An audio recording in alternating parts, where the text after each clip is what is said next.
Odyssey, Chapter 17.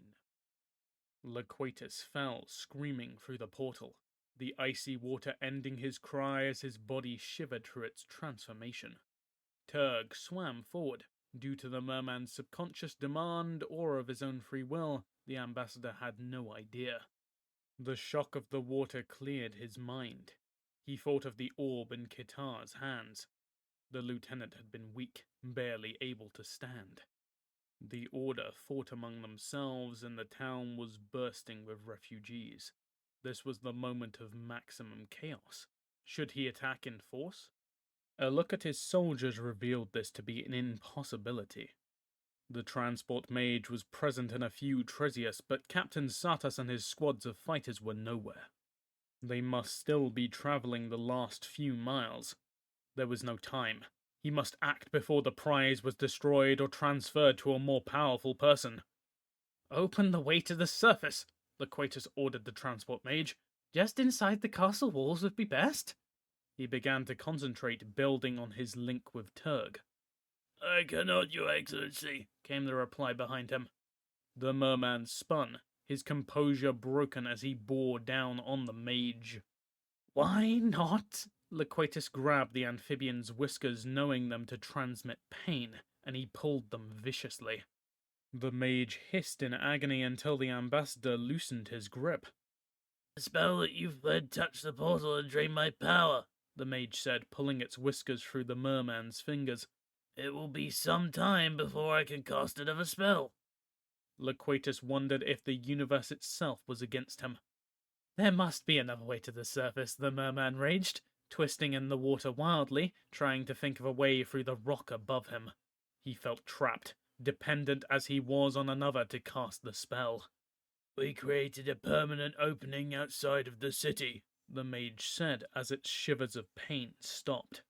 The blind cave dweller backed away as if to deny the ambassador further opportunity for violence. "Captain Satas ordered a permanent pool to be opened in the rough country to ease the placement of spies and travel of messengers." "Why didn't you say so earlier?" the merman said. He gathered his champion and what guards were available and left for the permanent pool. Perhaps there was still time. In short order, they exited to the upper world, the ambassador racked with momentary disorientation as he transformed into a walker once more. Loquatus appeared at the foot of the citadel near the lower wall. Gullies and heavy brush backed the hill on which the castle sat. The thick growth made movement difficult, but infiltration fairly easy. The ambassador was surprised that the Order had not placed traps or at least planted poisonous shrubs. However, he was willing to take advantage of the situation. There were no roads or paths around the hill to the castle gates.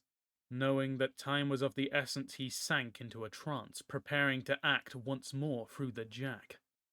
The camouflaged amphibian worked his way down the winding road, careful to be unobserved as he dropped from above. A surge of people ascended the path below him and soldiers came down from above. The ambassador sent pulses of illusion and misdirection, reinforcing the jack's camouflage as he climbed to the main part of the citadel. Explosions shook the air and Loquatus sent the frog up at a run, tearing through the gates. He saw Kamal force his way past the guard. Covering the intervening courtyard without becoming involved with the fighting was nearly impossible, but he did it. The jack threw himself rolling past the barbarian as the metal-hued warrior turned back to look outside. The frog made quite a bit of noise and he ran ahead lest he be caught in close quarters. But the barbarian gave no sign that he noticed the sea warrior through the web of deceit, and Loquatus resolved to attack. His attempt to ambush the mountain mage failed, and Kamal forged ahead of the Mer champion, blocking Turg's path to the lieutenant and the prize. Petulance at his opponent's poor timing sent the ambassador and his frog into a rage. He grabbed everything he could from the tables to throw down the hall. Goblets, platters, and bones whistled through the air, only to be rendered harmless by the barbarian's defenses. Loquatus reined his temper in. Kitar had the real prize, and time wasted on Kamal took true power farther away every minute. Besides, who knew how far the crystal wave might travel? The castle might be uninhabitable at any moment, and here he was having a food fight. Realizing how trivial the barbarian really was, he unleashed a school of flying fish as a distraction, passing the barbarian in a cloud of deceit. The frog shied away from the white flames surrounding Kamal, the heat drying his skin, making him dangerously lethargic. Once past, Turg wondered which way to go, confused for a moment as to where Kitar might be. Seeing a stairway, he moved into it. A barrel of water for washing the floor delayed Turg as he drank the filthy water down, his primitive instincts overriding Loquatus's sophistication. The ambassador re-established control with a burst of will. He must find the prize. While he wondered where to go, clattering footsteps descended the stairs. He faded into the shadows. He glimpsed Kitar, the object of his quest, carried past by 3 guards. He moved to follow, only to be blocked by a group of servants retreating from upstairs. "I will not be denied!" thundered Loquatus in Turg's skull, and the lightning arced from his fingers, slaying those in his way. He ran after the lieutenant, seeing a wave of crystal already coming through the wall. The Jack moved silently, running after the warriors and retreating from their master's disastrous spell. The Avon stopped as the lieutenant called out, "I must try again," he insisted in a hollow voice, the words barely audible even to Turg's excellent ears. The bird warriors kept moving until he weakly swatted at their hands, the palest glow surrounding his fists. "I command the order. Now stop." The 3 did so reluctantly. "Sir, you've tried so many times to turn the spell," one said, his eyes signaling that he wanted to run. "Why should you succeed this time?" Kitar folded himself around the orb. "Because I must," he said. The lieutenant's frame shivered violently, but he regained control. "The crystal devours me. Find out what is happening." The mage lost himself in a trance. The retainers separated, one going on to check the advancing spell, the other going on ahead. Loquatus watched through the amphibian's eyes as the bird warrior looked back, hesitation plain in his face. Then he turned, abruptly, and walked away. Once the lieutenant had a single retainer, Turg ran down the corridor, a lance of lightning surging from his hands. The ambassador put everything into the link, the electrical arc growing until it was arm-thick. The stroke continued through the soldier's body, burning away the plaster on the wall 10 feet away. The frog collapsed, his spells exhausted as the last barrier to the orb fell. Kitar's eyes were clear, jolted out of his trance as the amphibian crawled closer. The leader of the order lay slack, shock visible on his face. He began to tremble once more and pushed out his palm as if to command the world to halt. Turg glanced behind him. The wall of crystal was advancing faster. Loquatus knew it was time to claim the prize. The lieutenant cried out as Turg plucked the sphere from the Avon's hands. The bird warrior faded even further as he lost touch with the sphere. The ambassador ignored everything as his champion gripped the prize.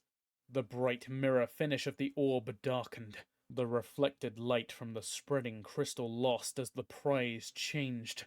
The ambassador forced the pit frog to retreat, lest he be entombed with the others. Rousing the will to move was as difficult a battle as any Loquatus had ever fought.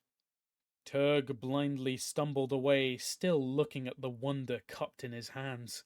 The sphere was the color of the seas, constantly shifting and changing. The blue of the tropics gave way to the grey of the northern reaches. The ambassador looked through the frog's eyes as the prize continued to change. The sphere became a globe of water, endless tides sweeping across it unhindered by the land. A world that hinted at wonders hidden under its surface. Turg tripped and tumbled with none of his usual deadly grace. Only the terrified shout of Loquatus's spirit prevented the prize from spinning out of the pit frog's grasp. The globe still called to the ambassador's mind, but he resisted the urge. There would be plenty of time to plumb its depths after the amphibian was safely back in camp. A call came from below, the calm voice of Captain Sata speaking through the ether. I have arrived with new mages. Do you wish to return to the underworld? Yes, shouted the ambassador's spirit. Turg fell into a pool of swirling energy as the Tresius and his mages reacted to the apparent source of the call. The shock of the passage pulled the ambassador's spirit back to his rightful body. He shook himself awake and looked around. He was out of the gully, his clothes torn and bleeding from abrasions. The travel mage held onto his arms and bruising covered the minion's face. "Why am I out here?" Loquatus demanded, slapping away the blind hands as he felt his minor pains. You left the entrance at a run, lost in your trance. You would not stop or respond, the mage said wretchedly. The others were too afraid to restrain you physically, and with my weight I was too slight to stop you. I tried to ensnare you in an illusion, but you went right through them. You moved without a direction, dragging me through the brush and bouncing off trees. I don't know where we are. Loquatus had driven Turg often enough to realize that his link with the Jack was bleeding back to him. As the aristocrat's spirit concerned itself solely with directing the frog, his own body responded to the echoes of those commands. He would have to exercise more care in the future, but even with blood dripping from his face, the ambassador was in a good mood. Who cared where he was?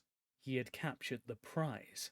"Do not worry," the merman said. "I have succeeded in everything." The ambassador must have come hundreds of yards in his blind rush. Now a squad of griffins fell from the sky, their shrieks of anger reminding Loquatus that the order considered itself attacked from without and within. "Zartas," he called through the stone, "hide all signs of the portal and prepare to take me away." He waited precious seconds as the order landed in the clearing only yards away. I cannot, the Tresius said sorrowfully. Like his companion before, my transport mage is spent in pulling your champion away. We cannot rescue you at this time. The merman thought quickly, trapped with only his own resources. "Send Turg to me through the permanent portal now," he cried through the mental plane. "Keep the orb safe until I return." He commanded his champion to come. The frog resisted, still entranced by the sphere, but the ambassador owned his soul. With a despairing cry, the Jack came through the portal, running towards the ambassador. "What incredible luck!" Loquatus cried, stepping rapidly to greet the griffin riders as they came through the brush. "Now the traitors are doomed," he said confidently. Confusion replaced the hostility on the riders' faces. "What are you talking about?" a soldier snarled, rage burning through his bemusement. "The traitors are trapped in the citadel.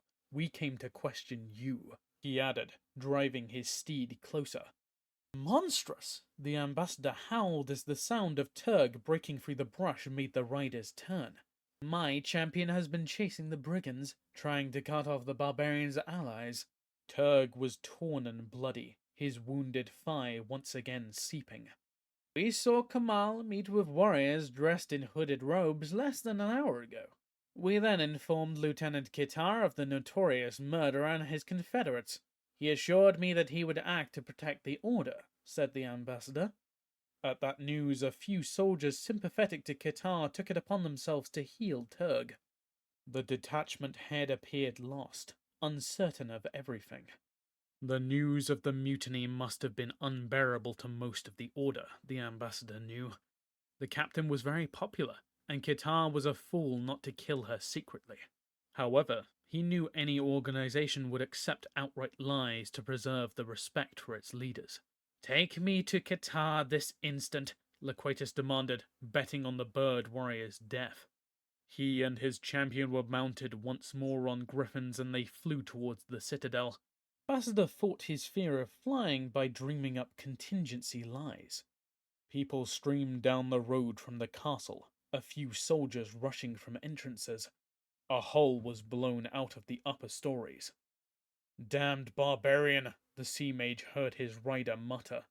They landed, and Loquatus and Turg were rushed to the current leader of the order, Piana's sword in his hand. Loquatus stepped forward to spin his tail, confident his story would be confirmed.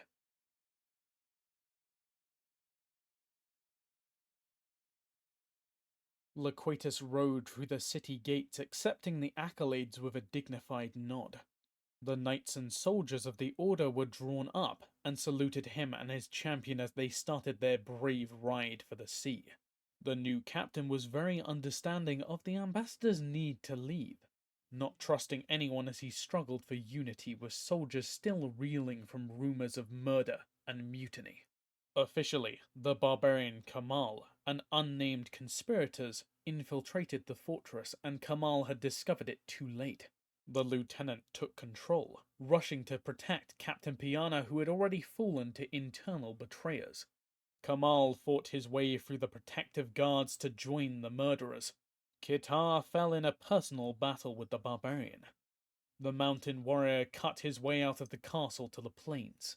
There was no sign of Kamal, and Loquatus doubted that the new captain would waste time looking for the barbarian when he had traitors to root out.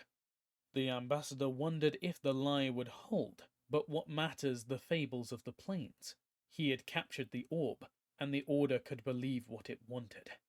After an hour they stopped, the merman anxious to leave his new retinue behind. Loquatus conducted a series of personal interviews, and the convoy continued on without him and his champion. The ride back to the portal was torturous, the road seeming far longer. Turg moved in camouflage while the merman rode in a borrowed cloak. Selective illusions took them past soldiers and regular travelers. At last they left the path and headed for the portal open outside the city. It was dark as they made their way through the brush and into the gully. The pool gave off a feeble glow, the light caught by the overhang above. He re-entered the underground, sliding through the transformation with ease. Only a small squad awaited him, and he wondered where Captain Satas might be. "Where is the rest of my escort?" Loquatus called as Turg swam for a cache of supplies and fell to eating. Atresius approached him, and the ambassador noticed the heavy bruising that he himself had inflicted hours before. "Captain Satas has got ahead of the Emperor, carrying your captured prize," the blind amphibian said, keeping away from the merman. "He decided that such an important artifact must be conducted to His Imperial Highness as rapidly as possible." The small creature swam backwards and crowded against the wall, fearing an angry explosion. Loquatus did nothing. The captain led him by hours, and with his smaller stature and better routes he could not be intercepted before he reached the sea. The Tresius formed the backbone of the officer corps and the messenger system that he used to communicate with his forces. There was no way to reach his personal retainers. Perhaps he could fly overland and beat Satas to the sea, but he did not know the captain's route, and access to the underground was under the bastard's control. He might be unable to even re-enter the subterranean rivers. Prize had slipped beyond his fingers once more, and worst of all, it had fallen into the hands of the Emperor, his master.